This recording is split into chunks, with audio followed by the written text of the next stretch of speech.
begins the Dark Ages.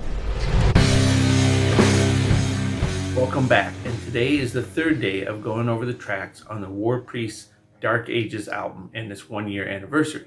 And the third track is The Shores of the Black River. This track is probably one of the darker ones on the album. The song was originally written in August of 2013, and it sat for almost a year before I started working on it again and delving more into the structure of the song.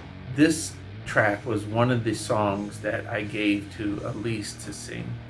And at the time, I believe I either had a cold or allergies, and I was really struggling with singing.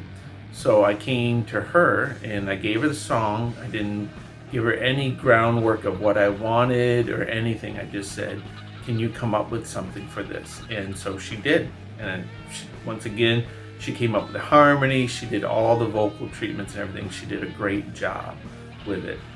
For years, I had the song sitting there, and Elis really loved the recording. And when I talked about doing it for the album, I wanted to update the sound. I wanted to redo the drums. I wanted to bring in the better tone. I think I had my new bass, and I liked the sound I was getting from that. And she really didn't want me to touch the song. So I ended up just telling her, just give me a chance. And so I re-recorded everything and brought it to her, and she was blown away with how much better it sounded. The part where the song slows down and the guitar has this kind of low humming kind of build up till it gets to the solo part was actually an accident, where I think I had been recording and I had that much of the song written, and I just started playing something on guitar, and it just fit and worked, and I kept it after it. It was one of those things that was like a happy accident, where I really loved how it calms down in that part of the song and then slowly builds up and has this deep, watery resonance to me. I feel like a lot of the guitars on it really evoke the theme of water, especially the ones with the flangers and the strumming and everything. I think just continues that theme of this water. The writing style was actually different for me in this song. A lot of times I come up with a riff, and this was just more of a strumming riff, and it was a little bit different, but I think it really works in the long run. You'll also notice that there's really not a chorus in the song. If anything, I would say the chorus is at the end, but musically it repeats a line that is in the solo part, and it just brings it together and ties it into the end.